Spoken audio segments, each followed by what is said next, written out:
Welcome to the Fish House Nation podcast presented by Catch Cover, your home for ice fishing news, tips, stories, and strategies. And now, your host, Chris Larson.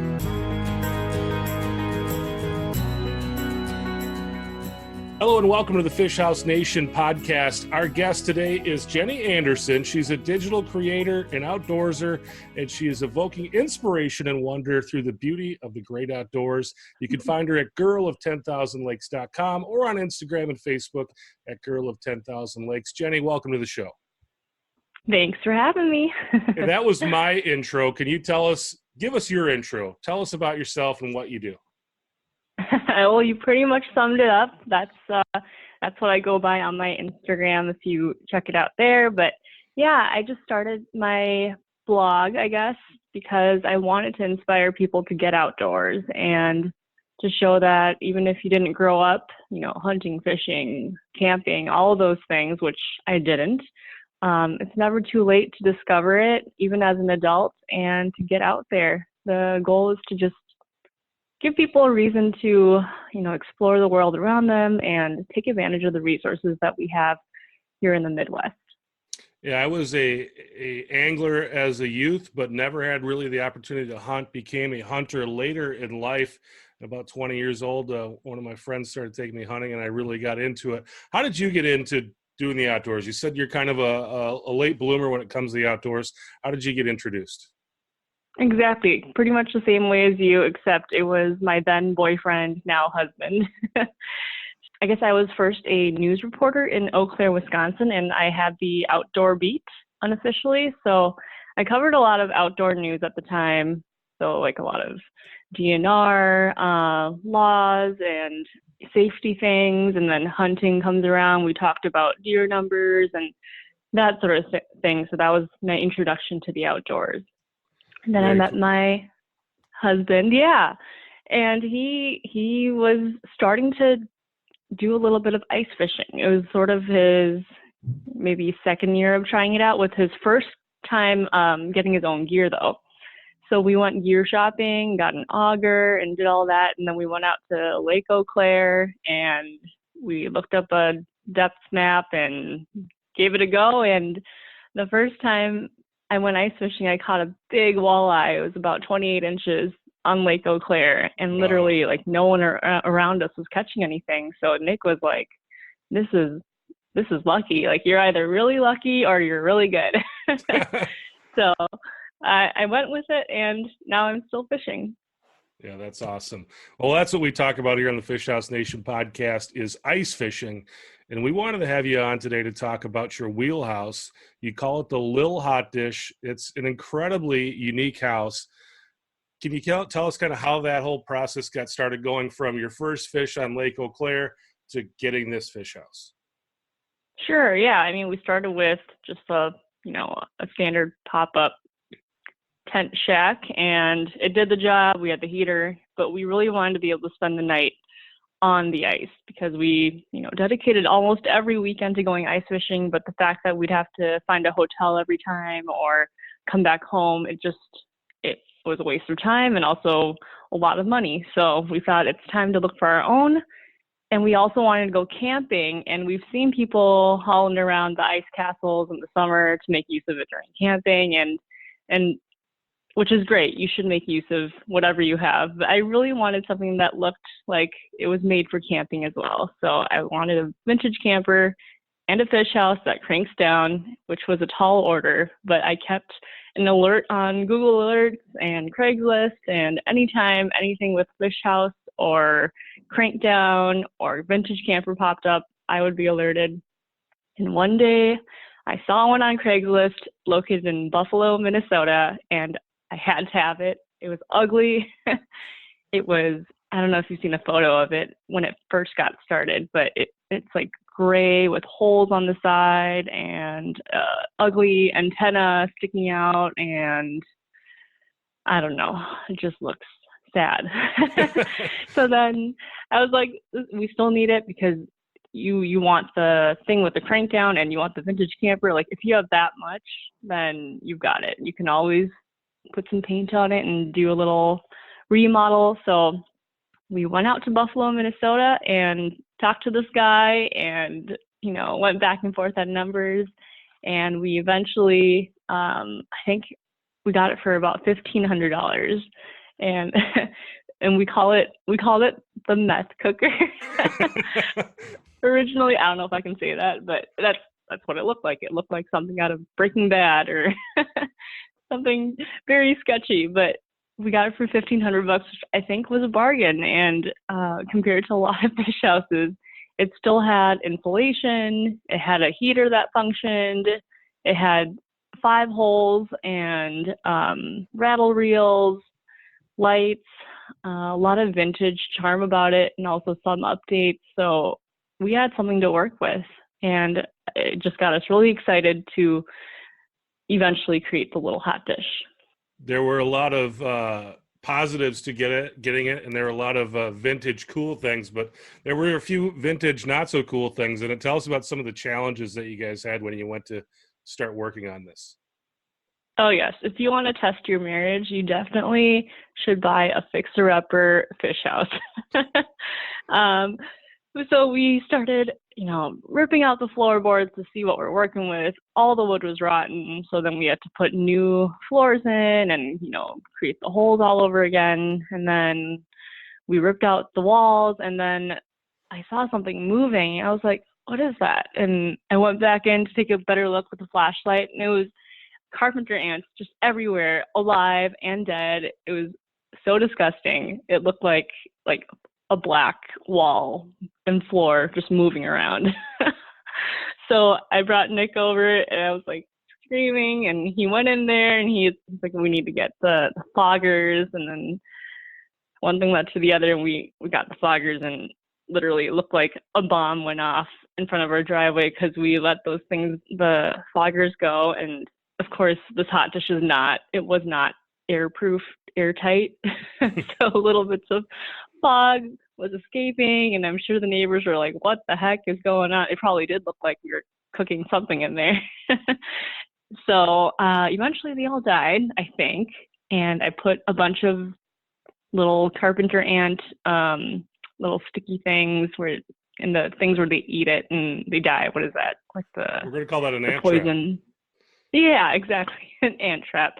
And I stuck those all over the walls and then put insulation in there and sealed it and called it good.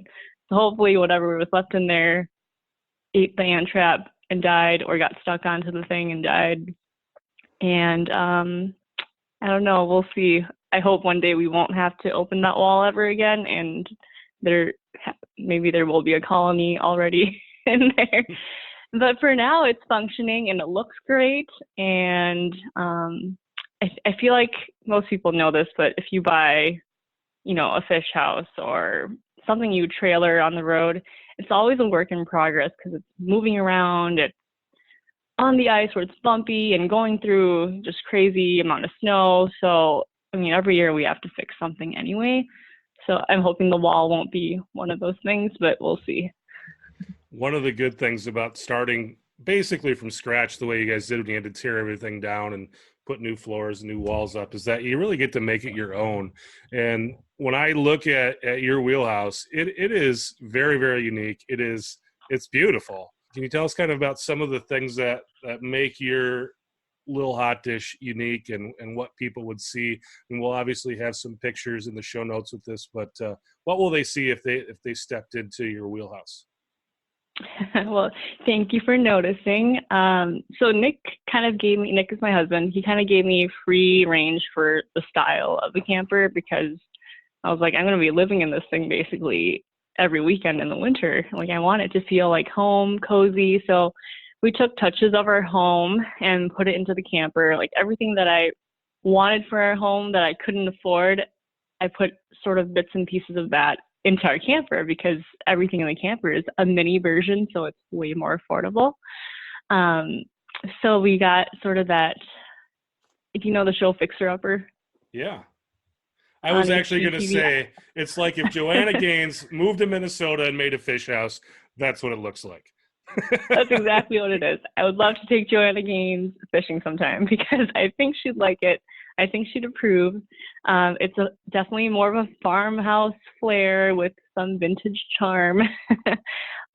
We, put some light paint on it and got sort of these, like it usually goes on the ceiling, like a patterned, sort of a plasticky feeling ceiling tile. We put it on the walls, which covered up the wood that we had put on top of where the ants used to be. Covered that really nicely. We got like beadboarding and some stick-on sort of a vinyl flooring that looks like wood. And then we made a little sink.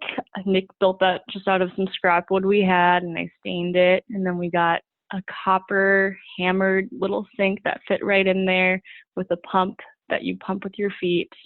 And then I made some buffalo plaid curtains and got a little big piece of tile that sits on top of the heater, so that could be where our little stove goes. And yeah, everything else was in really good shape. I guess I put covers on the cushions. That took forever. My gosh. Like if I had to do it again, I would just buy new cushions probably. But I just bought covers to go right over the cushions that were already in there since it was sized for it. And it took weeks. That was probably like the longest taking thing for me. And it might be because I'm not very good with the sewing machine, but it looks great now. And anytime friends come and visit, they, especially my girlfriends, they think it's kind of like a fishing she shack, like a women's cave kind of thing, man cave, woman cave.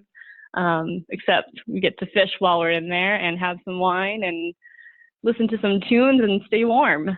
What's the thing about that you love most? I think it's the people we spend time with there. When we invite people out, it's definitely people we want to be crammed in a tiny space with, because it's not that big. It's like, what is it, like 8 by 11 or 8 by 12, something like that. So whoever we bring with usually are people we really like.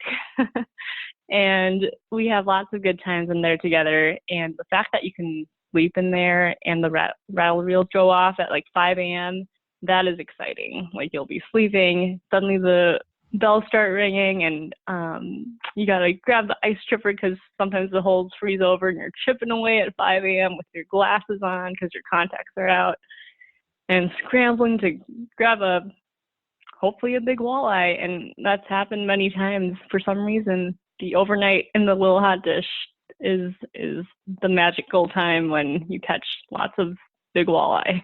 Awesome. If for some reason maybe Lil Hotdish disappeared in the middle of the night, I decided I liked it and stole it from you, and you had to start again from scratch, what would you do differently? Ooh, okay. Gosh, I would probably get all new exterior because, God, I don't know. It's in pretty good shape, but you always want to improve things about it. I would want an exterior that looks flawless because ours has lots of dings and we patched it up with cement and stuff like that. I would want a sink that doesn't require a foot pump, probably kind of like what you have in the boats where you can just use a lever or something like that. And then a little toilet somewhere would be great, but that would also mean the hot dish would be a little bit bigger. I love the size of it right now. It's just so manageable and easy to tow. What else? Gosh, everything else about it I love so much. It's just like little things, cosmetic things that I would change, but I wouldn't change what the hot dish is. Like it functions great. Actually, one more thing I would change is the heater, because although the heater works, it's not the most reliable heater. Like to get it started, it takes a little finesse, and sometimes you're just freezing your butt off trying to get it to light and stay lit. And I don't know, it's such a battle on its own, but I guess I would get a more reliable heater. You've brought up family a few different times, and Nick obviously is a big part of your life, but you guys have an addition to your world this year, and you'll have a new angler in the family. Tell us about how you plan to use the Lil Hotdish this winter to kind of bring your whole family together out on the ice. Yes, we have a little dude for our Lil Hotdish. He was born in May, so he's just 5 or 6 months now, almost 6 months.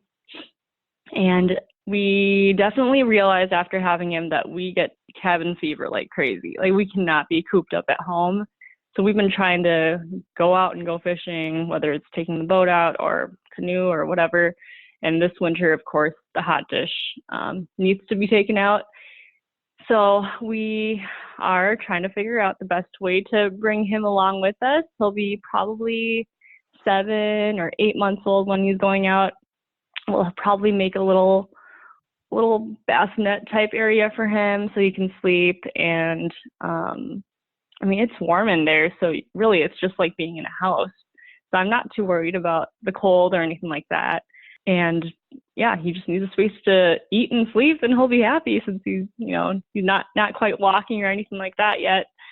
But I really want him to grow up knowing what ice fishing is and feel like this is a normal environment, because I feel like I really missed out when I was a kid, and that's because, my parents had no idea what ice fishing was. We had moved from Korea when I was 3 and literally just trying to fit in. So like ice fishing, that was just unknown to us. So now that I realize how fun it is, like, I really want Harlan, our son, to enjoy it and experience what it's like to haul up his own crappie and get him a little, jigging stick, and hopefully he'll be part of the winter tradition of ice fishing with us. What are your favorite destinations? Where do you love to take the Lil Hotdish? Well, we usually go to Mille Lacs, and I've gotten many DMs where people take a photo and they send it to me and they're like, "Oh, I see the Lil Hotdish. This must be you," which is kind of nerve-wracking because I'm like, oh, they know that my Hotdish is out there, and they probably know that no one's in there. But usually, we have the thing locked down, the trailer part, so hopefully no one runs off with it. And it's also pretty noticeable, so I don't think people would run off with it. But we usually go to Mille Lacs and leave it there, for a weekend and spend the whole weekend there. The other places we love, Lake of the Woods, my gosh, that's such great fishing. We experienced that for the first time last year, and I would definitely go again this year. It's just a lot further than Mille Lacs. Mille Lacs is only like an hour and a half, something like that from us, so it's super easy. Lake of the Woods is definitely a longer trip that we'll do. And then when we don't have the Hotdish, if you just have like a smaller shack, the Gunflint Trail has excellent fishing, which I highly recommend. Do you have anything planned this year? Any new places that you plan to go fishing? So we do want to go to Devil's Lake.